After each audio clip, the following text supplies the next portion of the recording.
Hello guys, இந்த காலி தென்பட்டிலாம் எதுக்கு இப்படி வச்சிருக்கோம் அப்படின்னு சொல்லி பார்த்தீங்கன்னா, நம்மளோட கஸ்டமர் ஒருத்தருக்கு பார்த்தீங்கன்னா ஒரு 10 தென்பட்டி நீ கொடுக்க போகிறாங்க. அதுக்கு தான் பார்த்தீங்கன்னா பழைய பெட்டியிலேருந்து புது பெட்டிக்கு பார்த்தீங்கன்னா பூச்செல்லாம் ட்ரான்ஸ்ஃபர் பண்ணிட்டு இருக்கோங்க. நம்மளோட பெட்டி பார்த்தீங்கன்னா ஃபுல்லாகவே 100% குவாலிட்டியாக இருக்குங்க. கீழே வந்து பார்த்தீங்கன்னா 6 அடை ஃபுல்லாகவே பார்த்தீங்கன்னா நல்லா தரமாக ஒயிட்டாக இருக்கும். அது மட்டும் இல்லாமல் பார்த்தீங்கன்னா ஃபுல்லாக இந்த மாதிரி முட்டைப்புழுகளோட இருக்குங்க. மேல் பகுதியிலும் பார்த்தீங்கன்னா ஃபுல்லாக தேன் வச்சிருக்கோம். இந்த மாதிரி இருந்தால் தான் பாக்ஸ் பார்த்தீங்கன்னா நல்ல குவாலிட்டியாக இருக்குங்க. நம்மளோட கஸ்டமருக்கு வந்து பார்த்தீங்கன்னா இந்த மாதிரி கொடுக்க போகிறோம். நம்ம எல்லாருக்குமே பார்த்தீங்கன்னா நம்ம பெட்டி வந்து பார்த்தீங்கன்னா ஃபஸ்ட்டு ப்ரீடிங் பாக்ஸ் பழைய பெட்டியில் போட்டு உங்களுக்கு கொடுக்கும்போது பார்த்தீங்கன்னா புது பெட்டியில் மாற்றி கொடுத்துருவோம். கூடவே பார்த்தீங்கன்னா ஒரு ஸ்டாண்டும் கொடுத்துருவோங்க. ஒரு பெட்டியோட விலை பார்த்தீங்கன்னா 2300 கொடுத்துட்ருக்குங்க. 2300 பார்த்தீங்கன்னா மகக்கனி பாக்ஸில் பார்த்தீங்கன்னா புது பாக்ஸ் ப்ளஸ் கீழே பார்த்தீங்கன்னா ரூட் சாம்பரில் 6 அடை ஃபுல்லாக பார்த்தீங்கன்னா தேனீக்களோட கொடுத்துருவோம். நீங்கள் தேனீக்கள் வாங்கிட்டு போய் இந்த பாக்ஸை பார்த்தீங்கன்னா ஒரு 2-3 நாள்லேயே பார்த்தீங்கன்னா தேன் பெட்டியை அப்படியே 2ஆக பிரிக்கலாம்.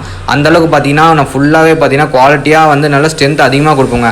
இந்த மாதிரி புது பெட்டிக்கு மாற்றிட்டு நைட்டில் பார்த்தீங்கன்னா நம்ம வந்து பார்த்தீங்கன்னா சேல்ஸ்க்கு வந்து ட்ரான்ஸ்ஃபர் பண்ணி கொடுத்துருவோம். தேவைப்பட்டுச்சுன்னா மறக்காம ஸ்க்ரீனில் நம்பரை கான்டாக்ட் பண்ணிக்கோங்க. தமிழ்நாடு முழுக்க பார்த்தீங்கன்னா டெலிவரி கொடுத்துருக்கோங்க. தேவைப்பட்டா மறக்காம கான்டாக்ட் பண்ணிக்கோங்க.